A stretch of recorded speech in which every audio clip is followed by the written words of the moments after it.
दोस्तों नमस्कार। Current affair class 360 degree class के अंदर आपका स्वागत है। आज अपन देखते हैं करंट अफेयर की क्लास। मई की क्लास है ये, अपने मई का जीके जिसको अपन जून के अंदर पढ़ रहे हैं, इसको अपन शुरू करते हैं आज। और इसके अंदर बहुत ही अच्छे और नई नई नियुक्ति दी गई है भारत सरकार के द्वारा, और बहुत ही अच्छा करंट है इसके अंदर। तो शुरू करते हैं अपन करंट अफेयर की क्लास समसामयिक। तो भारत के नए मुख्य चुनाव आयुक्त अभी वर्तमान के अंदर नियुक्त हुए थे, और उनका नाम क्या था? सुशील चंद्रा को बनाया। किनको बनाया गया? सुशील चंद्रा को। कब बनाया गया? 13 अप्रैल 2021 को बनाया गया। भारत के नए मुख्य चुनाव आयुक्त, इसको थोड़ा ध्यान रखना है। नए मुख्य चुनाव आयुक्त बनाए गए हैं 13 अप्रैल 2021 को। इससे पहले कौन थे? तो इससे पहले थे सुनील अरोड़ा। कौन थे? सुनील अरोड़ा। उनके रिटायरमेंट के बाद इन्होंने वापस नया पद लिया सुशील चंद्रा ने। तो देखो, तो नाम चेंज है हल्का सा, एक तो है सुशील चंद्रा, एक है सुनील। तो इसको ध्यान रखना है अपनों। सुनील चंद्रा तो पहले है और सुशील चंद्रा वर्तमान के अंदर है, और इनको बनाया गया 13 अप्रैल 2021 को बनाया गया। अच्छा क्वेश्चन है, इसको जरूर थोड़ा सा आप इस पर फोकस करना, क्योंकि इनका कार्यकाल भी क्वेश्चन आ सकता है। इनका कार्यकाल है 2022 तक है। तो 2022 के जो भी एग्ज़ाम पहले हैं उनका लगभग क्वेश्चन आएगा 1 साल तक है, लगभग मई 2022 तक। तो मई चल रही है, ख़त्म हो गया, और मई यानी लगभग 1 साल तक इनका कार्यकाल है। तो इसको थोड़ा 2022 तक जो भी चुनाव होंगे तो उसके अंदर इसकी सबसे ज़्यादा इनकी भागीदारी होगी एग्ज़ाम के अंदर। आगे चलते हैं अपन नए क्वेश्चन की तरह। भारत के नए मुख्य न्यायाधीश वर्तमान के अंदर नियुक्त किए गए हैं। एक तो मुख्य न्यायाधीश न्यायमूर्ति NV रमन्ना। कौन है? न्यायमूर्ति NV रमन्ना को बनाया गया है। कब बनाया गया? 24 अप्रैल 2021 को बनाया गया। इसको थोड़ा ध्यान रखना है। 24 अप्रैल 2021 को बनाया गया। न्यायमूर्ति NV रमन्ना को बनाया गया। तो पहले तो बात होती, इससे पहले कौन थे? तो इससे पहले थे अपने बोबड़े, SA बोबड़े का स्थान लिया था। इनसे पहले थे SA बोबड़े थे। और ये कौन से मुख्य न्यायाधीश है वर्तमान के अंदर? SV रमन्ना 48वें मुख्य न्यायाधीश, 48वें मुख्य न्यायाधीश हैं ये। और अगर इनका कार्यकाल है तो कार्यकाल इनका 2022 तक है।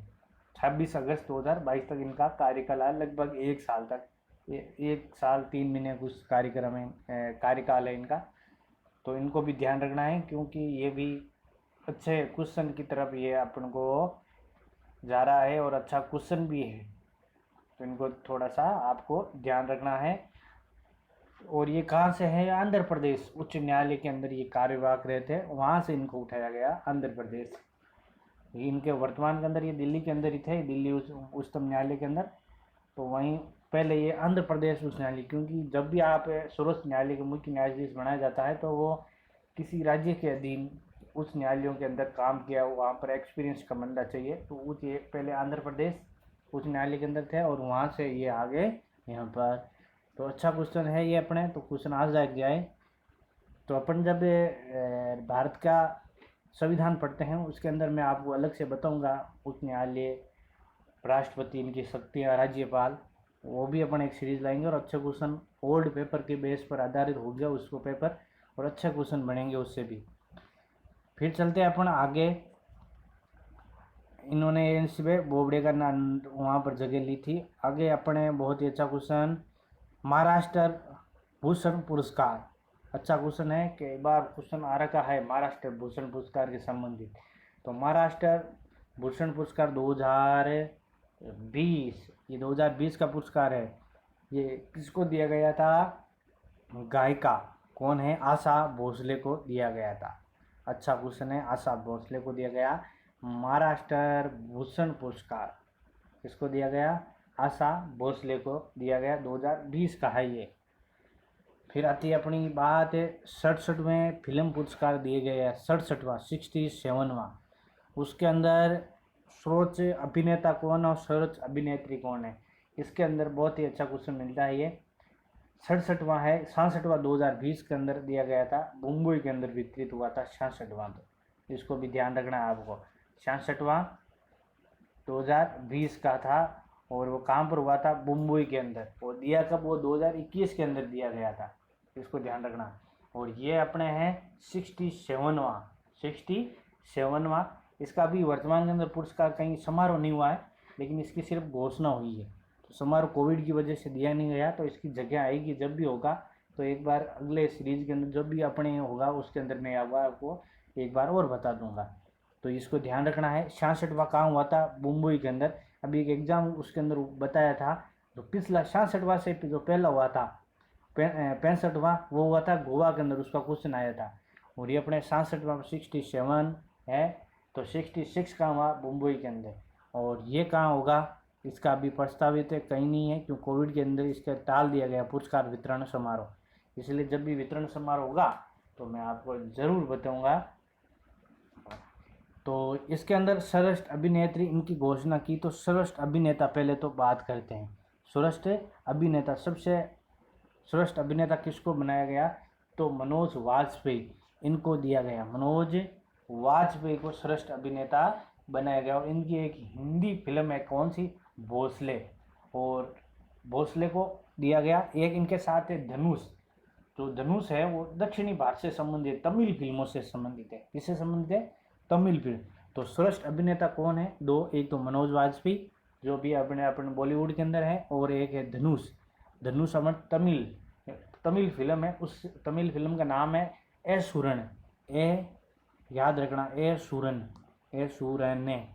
और मनोज वाजपेयी का देखें तो इनकी पिछले थी हिंदी फिल्म नाम है इसका, और भोसले इस हिंदी का फिल्म का नाम है भोसले। तो दोनों जरूर याद रखना अपने, एक तो धनुष दक्षिणी भारत तमिल क्षेत्र से है, और एक हिंदी फिल्म मनोज वाजपेयी। ये है अपने अभिनेता से संबंधित। फिर आती है अभिनेत्री। अभिनेत्री की कौन सी है, चलो नेक्स्ट पेज पर चलते हैं। यहाँ पर ये पूरा हुआ है।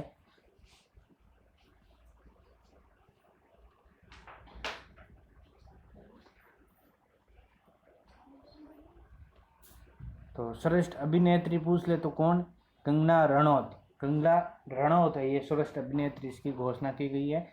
और अगर इनकी अभिनेत्री के पूछ ले इसकी फिल्म कौन सी है, तो इसकी हिंदी फिल्म है मणिकर्णिका। बहुत ही क्वीन ऑफ झांसी की रानी थी, और एक फिल्म थी पंगा। इन दोनों फिल्मों के लिए इनको दिया गया था श्रेष्ठ अभिनेत्री। तो द क्वीन ऑफ झांसी की रानी आधारित फिल्म थी इनकी मणिकर्णिका। बहुत ही अच्छी फिल्म है, बहुत ही इतिहास पर आधारित फिल्म है। और इस फिल्म के अंदर बहुत अच्छी अभिनेत्री का रोल किया था झांसी बाई रानी, झांसी की रानी लक्ष्मीबाई।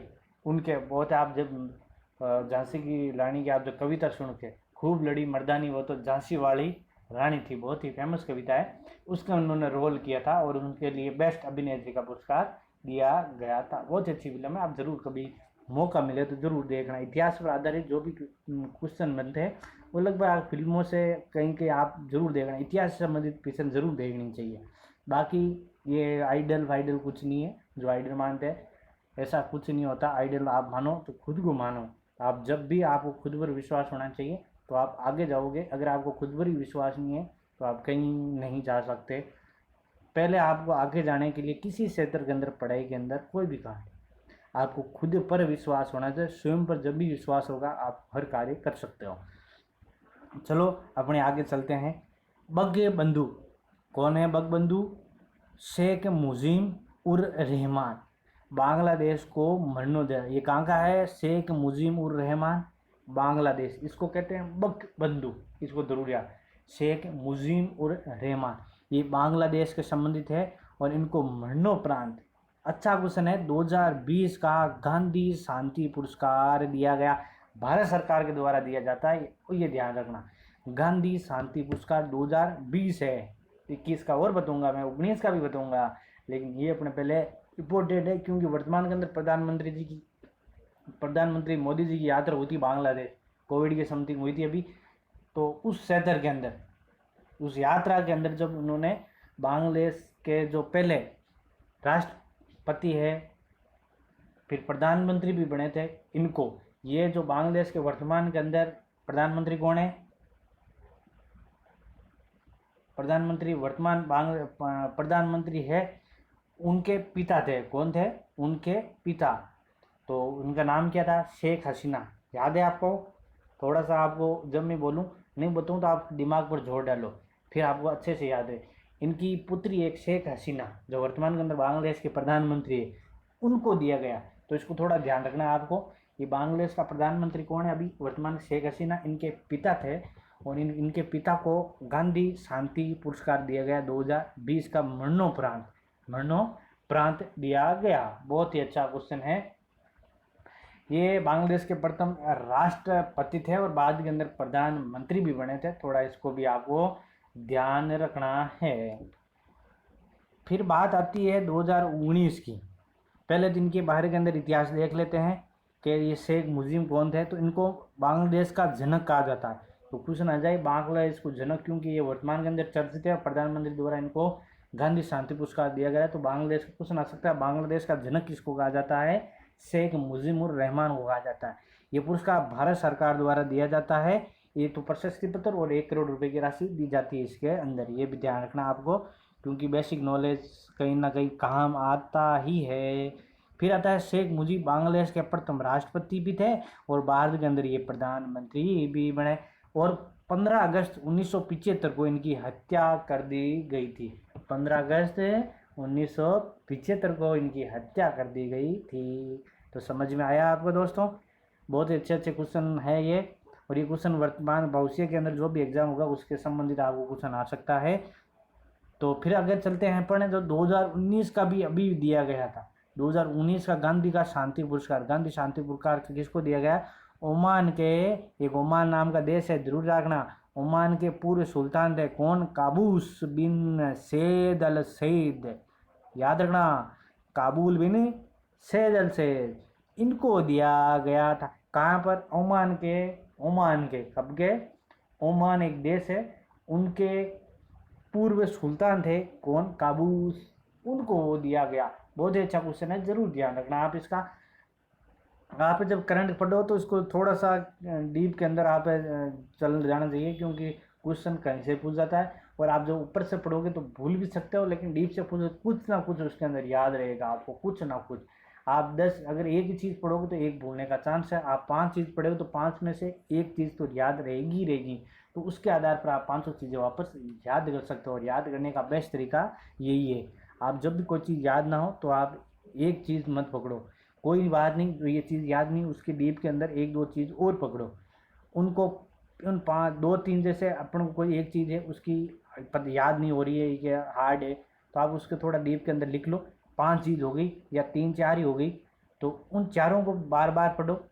फिर एग्जाम के अंदर वो चारों में से एक भी याद रह जाएगी तो बाकी 3 और याद आ जाएगी। और याद करने का ये सबसे बेस्ट तरीका यही है, इसको आपको फॉलो करना चाहिए। बहुत शानदार तरीका है, क्योंकि जब भी आप ऊपर से पढ़ोगे तो भूल भी सकते हो, लेकिन जब डीप के अंदर जाके पढ़ोगे तो डीप वाला तो याद, कभी डीप वाला याद रह जाए, कभी ऊपर वाला याद, दोनों में से जो भी एक भूलोगे वापस याद आ सकता है, एक याद आ, ये आपको। फिर आता है अपने दादा साहब फाल्के पुरस्कार दिया गया 2019 का। इसके अंदर अपने सीरीज़ के अंदर ज़्यादा नियुक्तियाँ और यही पुरस्कार संबंधित ही किए अपन थे, और ये अच्छे क्वेश्चन है। तो दादा साहब फाल्के पुरस्कार 2019 का थोड़ा याद रखना, 2019 का दिया गया था। और ये किसको दिया गया? तो ये रजनीकांत को दिया गया। किसको दिया गया था? रजनीकांत को। दक्षिणी भारतीय फिल्मों के सुपरस्टार कहा जाता है रजनीकांत को। और इनको ये क्वेश्चन आ सकता है क्योंकि दक्षिण भारत के अंदर जिस राज्य से संबंधित वहाँ पर अभी चुनाव हुए थे तमिल फिल्मों से संबंधित। तमिलनाडु के अंदर वर्तमान के अंदर चुनाव हुए थे। रजनीकांत वहाँ पर एक पार्टी भी बना चाही, लेकिन बाद में अपने स्वास्थ्य की वजह से उन्होंने ये वापस अपना बयान वापस ले लिया, इसलिए पार्टी नहीं बनाई। तो इसको ये क्वेश्चन आ सकता है। तो क्वेश्चन आ सकता है दादा साहब फाल्के पुरस्कार 2019 किसको मिला था? रजनीकांत को दिया गया था, दक्षिणी भारत से संबंधित है। आपको एक चीज़ यहाँ बेसिक चीज़ बताओ, रजनीकांत जी का पूरा नाम क्या है? तो रजनीकांत जी का पूरा नाम है शिवाजी राव गायकवाड़। शिवाजी राव गायकवाड़ इनका रजनीकांत जी का पूरा नाम है। और शिवाजी राव गायकवाड़ इतिहास के अंदर थे, लाइब्रेरी के अंदर आपने इनका क्वेश्चन आता है कि लाइब्रेरी दक्षिण भारत के अंदर लाइब्रेरी का जनक इनको कहा जाता है, तो शिवाजीराव गायकवाड़ तृतीय को कहा जाता है, तृतीय को कहा जाता है भारत के अंदर। फिर आता है नाम रंगनाथन जी का, लेकिन रंगनाथन जो बाद में हुए थे, अगर प्राचीन भारत के अंदर पूछ लिया राजा महाराजा सैन तो शिवाजीराव गायकवाड़ तृतीय को कहा जाता है। और इनका नाम क्या है, रजनीकांत जी का नाम शिवाजीराव गायकवाड़ नाम है इनका, और अपना इसको इनको बोलते हैं रजनीकांत। थोड़ा इन्होंने अपना भी नाम चेंज कर लिया है, मूल नाम इसका क्या नाम है इनका, शिवाजीराव गायकवाड़। ये दक्षिणी भारत यानी तमिल फिल्मों से संबंधित है। अगर पूछ ले 2018 का दादा साहब फाल्के पुरस्कार किसको दिया गया, तो ये तो समारोह हुआ था, सबको पता है, राष्ट्रपति द्वारा दिया गया, अमिताभ बच्चन को दिया गया, अमिताभ बच्चन को दिया गया, और ये राष्ट्रपति भवन के अंदर इनका समारोह हुआ था। रजनीकांत जी का भी समारोह नहीं हुआ था, क्यों ये घोषणा हुई थी, क्योंकि कोविड की वजह से थोड़ा टाला गया है। ये दे देंगे, क्योंकि इसके अंदर क्या दिया जाता है, एक वो चीज़ बताऊँ, एक तो स्वर्ण कमल दिया जाता है। क्या दिया जाता है, स्वर्ण कमल दिया जाता है, और 10 लाख रुपए की राशि प्रदान की जाती है, इसको ध्यान रखना है। स्वर्ण कमल दिया जाता है, और ये पुरस्कार महत्व है, राशि महत्व नहीं है, क्यों राशि इनके पास बहुत है, इनके पास पैसों की कमी नहीं होती, क्योंकि ये तो सुपरस्टार है, ऐसे ही थोड़ी है। तो इनके पास पैसे, इनके क्या है, जब भी पुरस्कार, उस पुरस्कार की वैल्यू होती है, उस जो राशि है उनकी वैल्यू नहीं होती। तो इनको एक स्वर्ण कमल और 10 लाख रुपए की राशि प्रदान। अपन देख लो, अपन स्कूल में देते हैं तो पैसे तो क्या कितने देते हैं, ज़्यादा से 100 रुपये। फिर वो पुरस्कार अपन जड़ तक अपन घर के अंदर अलमारी के अंदर एकदम बढ़िया सा करके रखते हैं, क्या कि ये पुरस्कार मुझे उस टाइम मिला था, उस पुरस्कार की वैल्यू है, ना कि उस पुरस्कार कैसा बना था सिंपल तरीके से, लेकिन उसकी वैल्यू क्या है कि उस टाइम मुझे मिला था। इसलिए कह रहा हूँ पुरस्कार की वैल्यू है, राशि की वैल्यू नहीं है। तो ये था अपने आज के क्वेश्चन। अच्छा क्वेश्चन लगे तो आप ज़रूर कमेंट्स के अंदर लिखना कि आपको कैसा लगा ये वीडियो, और अच्छे अच्छे अपने इससे वीडियो लाते रहेंगे करंट अफेयर से संबंधित, और आपको बहुत ही अच्छे अच्छे क्वेश्चन मिलेंगे, बहुत ही शानदार क्वेश्चन, क्योंकि 360 डिग्री अपनी करंट की क्लास है, और सारा मटेरियल एक ही क्लास के अंदर अपन धीरे धीरे उपलब्ध करा रहे हैं। तो आपको जो भी डाउट हो, आपको क्लास कैसी लगी, कमेंट्स के अंदर ज़रूर बताना। कोई आपका क्वेश्चन हो तो वो भी आप कमेंट्स के अंदर लिखना, और नए नए आप क्या कर सकते हैं अपन, उनके लिए भी आपका ये ज़रूर आप थोड़ा आइडिया देना मुझे, तो कि आपके आधार पर ये क्लासें चल रही है, और आप ही तो इस क्लास के जनक आ जाओ। तो मिलते हैं अपन नेक्स्ट क्लास के अंदर। आपको कोई क्वेश्चन डाउट हो तो ज़रूर कमेंट्स करना, चैनल को सब्सक्राइब करना ना भूलना। तो मिलते हैं हम नेक्स्ट क्लास के अंदर, तब तक के लिए आप सभी को जय श्री कृष्णा।